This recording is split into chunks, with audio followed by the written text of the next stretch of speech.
appreciate this opportunity from our team and also everybody's time. I know afternoon is usually a sleepy time. I want to make it interesting. I represent a company called Changer, and we want to be, as the name suggested, a game changer in the digital asset space. We come from Abu Dhabi, UAE. I personally was in Singapore for the last 11 years. Only last 1.5 I moved to Abu Dhabi, where I see there are more interesting opportunities to see how finance can be done differently. And also, later I will touch a little bit how this actually relevant using some of the technologies in blockchains together with our ecosystem of KINs and also smart devices, manufacturing, digital economy. So, give you that. Okay. Can you?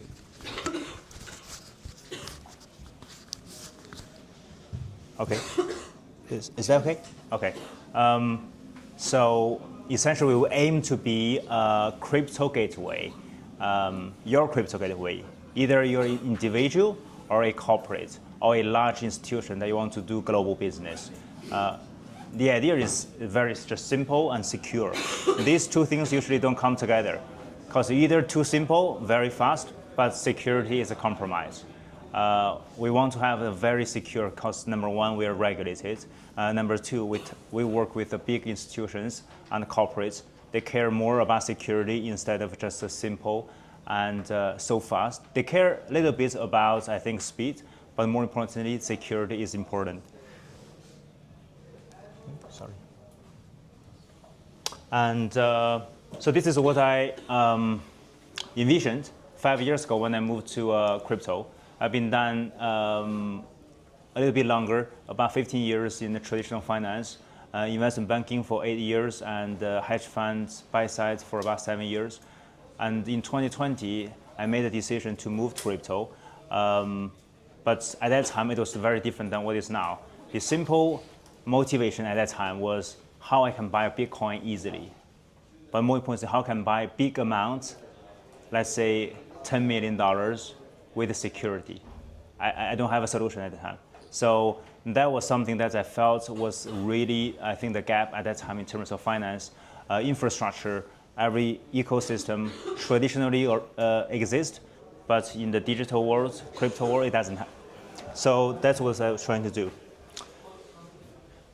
And this is just some statistic, how I see the two different worlds are actually looking at numbers. These are the numbers I think is some people may familiar if you do traditional finance.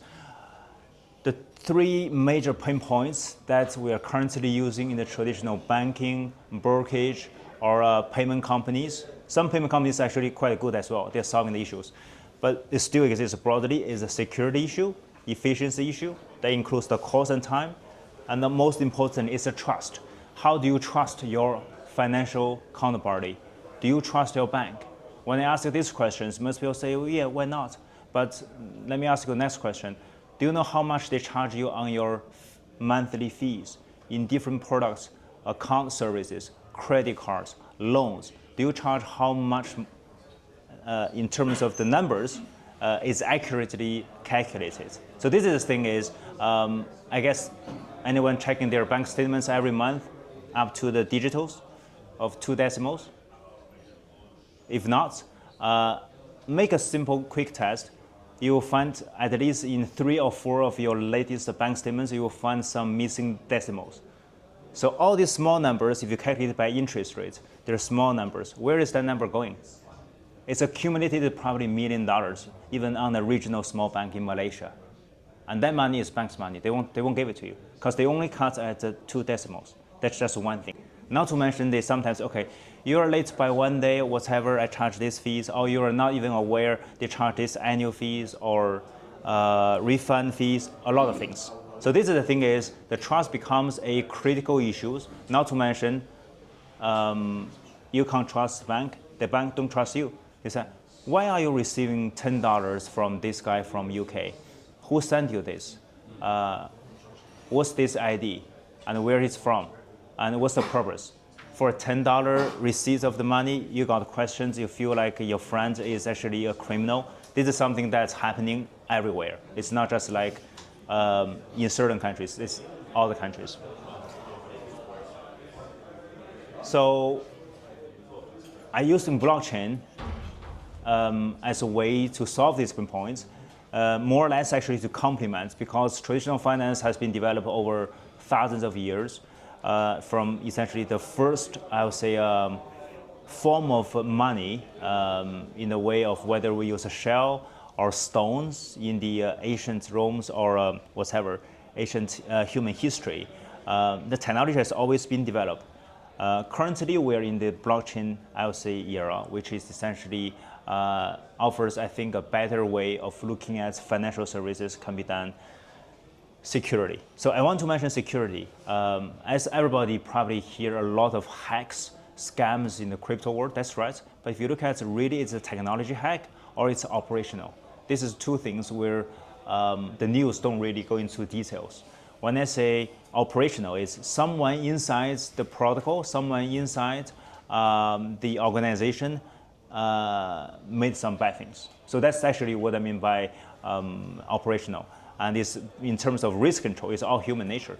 And if you look at just the technology, the real hacks, even comparing to traditional finance, this number is like less than 1%. Traditionally, last page, if you remember, that number was like a 3 to 5%. And it's $24 trillion each year. That's actually a huge amount. Efficiency, I think everybody should be already using that. If you haven't using a stable coin transfer globally, give a try. I mean, I think Solana or Base is probably, I think, the most recent viable stablecoin transfer network. This is something I think we're currently working on and trying to make everybody, every device and every machine potentially going to have. Is called a digital ID. Digital ID is not just like your Singapore ID or SingPass or passport. It can be anything. But the thing is, it's not just something that you carry, you show to someone, and then the other side. It is there no matter where you go, as long as you verify, authenticate the other counterparty, whether it's your friend, whether it's a shop, or whether it's a government organization or a bank. Immediately know, okay, I'm talking to the real person. Because no one else should be able to have the access to authorize that viewing access for that one time only. So this is the thing is, currently, I think we have certain countries, for example, Singapore has done a very good job, I think. But if you look at a few other countries, China has done a perfect job, but none of these countries have their IDs internationally recognized. It's all local IDs because the system is all their own private database. What if there is a way to put those information securely, but also verifiable on the blockchain? In addition, there are more than 10 times of human population in this world, and that's device and machines everywhere. What if they all have IDs? So you know, okay, this whatever projector and that electronic lights, all this fan having issues, they were exchanged like 3 months ago, now they have a faulty again. So all these things should be somehow, in a way, I think, a viable solution on the blockchain. I'm using this as just a simple example. So I'm talking about our theory in the last whatever 5 minutes. If you want to buy $1 million in terms of properties, everybody been to Dubai? I guess quite a few, right? You'll definitely be impressed by the property market over there is literally going up since 2015 every year. And there's still increasing demand as people move in, but supply is actually constrained. How to buy this? If you go through this traditional process, you need, okay, as a foreigner, if you don't have a local ID or local bank accounts, it's almost like a nightmare. No matter how big ticket is, who is your broker agent, it doesn't matter. It's a lot of long process. You have to open a bank account. Your banker, hopefully they can help you. If you don't have ID, they will not easy to get it done. Most banks don't accept foreigner, just open a bank account. Unless your golden visa, that takes probably from 2 weeks to 2 months, depends on your profile. But if you want to buy today, you saw it, you like it, you want to just buy today, how do I do it? We're able to do by providing a escrow account service for anyone. You're a resident or non-resident, it doesn't matter. As long as you're okay, we do the KYC within 24 hours. You will get it. You can deposit in fiat, dollar, euro, Singapore dollar, no matter what. Put it there, no one can take it. But importantly, you can see it. I, as a custodian, I can see it. And then there is the seller, let's say the biggest property developer called Emaar in Dubai. They can see it. No one can take it. 3 parties can see this. The money is there.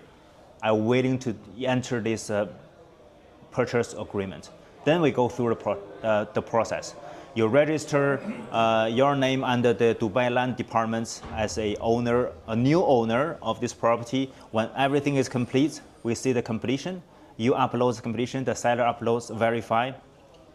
If all 3 parties verify, the fund can be released. This is a typical escrow account service. In certain countries, in UK, Hong Kong, and Singapore, they use a lawyer's account.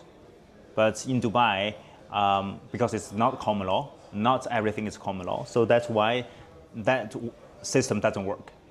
But now we have a way to offer that in both fiat, you can deposit fiat, you can also deposit crypto to provide service. This is something that I'm just thinking about as a account service can be so powerful and easy to use. And then I want to make another use case, which everybody probably heard of, like the stablecoin has been talked over probably a year. There's a lot of new stablecoin issuers. There's new blockchains. There's a lot of use cases. But I think 15 years into the birth of the Bitcoin, I think this is the real killer application that could have a mass adoptions. This is just 2 simple examples. One is retail, just like you buy a coffee from Starbucks, for example. How this flows using a credit card is going to take at least 5 flows. And each of these taking from 0.5% to 1%, and also some fixed charges depends on your agreement either with a payment network like a Visa, Master. These are the payment network, or with the acquiring bank, or the issuing bank. So this is like, even you think about there's like 5 or 6 parties for anyone who wants to start a small business, or as a consumer, you probably don't care, I just want to get my coffee, that's it. But the merchants usually sacrifice roughly about 2 to 3% usually. And that's why we get some rebates from your credit card issuer bank. Say they give you this, etc. They may charge more. So the money is coming from someone. It's not just free money. It's even worse when you look at when you do a B2B transaction. You're trying to import some clothes from Vietnam to Mexico, selling to Latin America. This is a very typical just trade flows. I'm just using this as an example. You're going through probably even bigger issues like currency exchange. There's no currency pair between Vietnam dong to Mexican peso. I don't think any bank will offer that. They do offer dollar to Mexican peso, they offer dollar to dong. You do 2 FX exchanges, and then you need to go to 2 local banks, perhaps 3, because you need a correspondent bank. The Vietnam local bank don't have any relationships, they don't trust any banks in Mexico. Vice versa, Mexican don't trust. So they need one, usually it's a JP Morgan, if they're large enough, or Citibank, or in the region, it could be DBS, for example, to have a relationship. So all these people, we are taking money, also taking time. They want to take time, they say, okay, I want to make sure the money is safe. I want to make sure it's sending to the right person, I'm checking this. But in fact, what do they get? They get 1 day free interest. They don't pay you. They don't pay the merchants. They collect by themselves. So all the big correspondent bank, this is called a floating money interest. It's a huge amount of money. That's why, unfortunately, I have to say the banks are very skeptical about the stable coins for certain commercial reasons. It's not just because they think the security is not there. Not to mention it takes from the fees, right? The fees and the time. That's 2 just simple use case, a retail use case and a B2B use case. I also mentioned one of the things I think this is the case we have seen.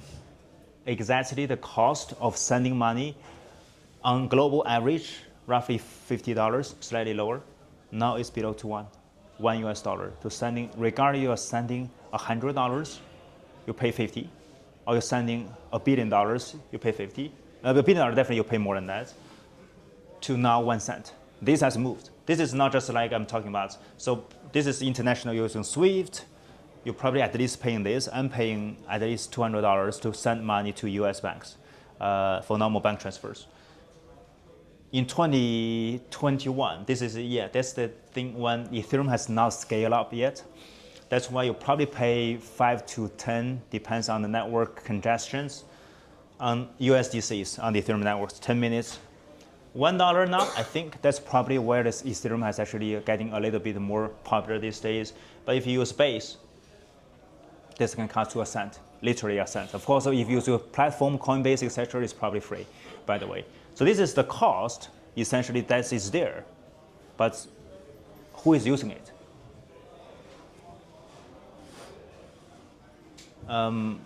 We heard many people talking about it, but the real game changer is all these big corporates and companies.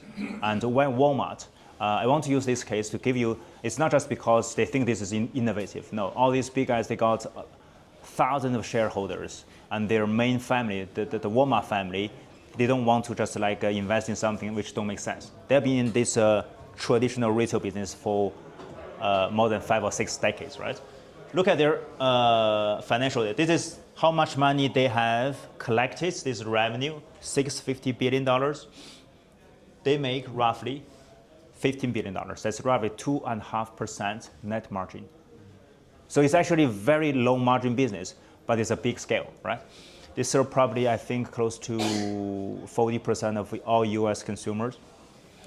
If they have a cut cost in terms of transactions, they pay $10 billion a year for transactions, banks, payment network, delay in the fees, refunds, etc., checks, systems. If they can save that, just like say, hopefully 99%, that will be just show. Maybe not 99%, let's say 90%. They can save almost $9 billion. They can increase their profit by almost 40 to 60%. They can increase their profits almost on the same year basis. And it's going to be every year going forward, perhaps even better. But how much to invest in that technology?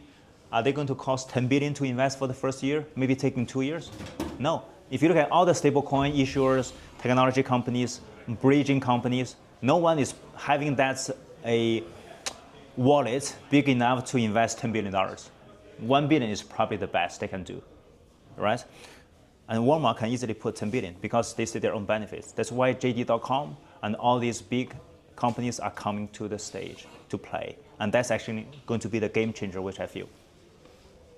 Let's move on.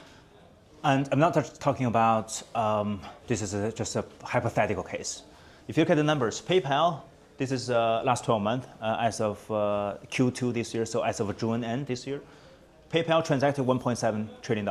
That's roughly $2 trillion. Gave a sense of, I would say, the German's GDP, roughly. Visa is $13 trillion, about 6 times of this. Stablecoin is already 3 times, roughly 3 times of Visa. And ARC, I don't know if anyone use ARC. In the US, this is the way you have to use ARC. And understand you have to, but better to use ARC because most banks don't have a SWIFT code. And it's a very old system. They have been upgraded several times, but nonetheless, they transact almost $90 trillion, close to 100. This is moving very fast. And we're only having like 2 major stablecoins, USDTs and USDCs. And I think there will be more coming, especially what we are doing in Abu Dhabi, UAE. We have a Durham-pegged stablecoins. It will have a different use case. But the main use case is to solve these 3 pain points: security, efficiency, and trust. Yeah, let's move on. So when I say I want to do this, there are definitely some services say, okay, what Changer can do? Why Changer are working with all these great companies together? Consider as a bank, we want to offer a banking service to all of our partners and clients. When you go to a bank, what do? You do deposits, withdrawals. So that's custody, we have a license. Conversion, you do exchange into dollars, euros, Hong Kong dollars, Singapore dollars.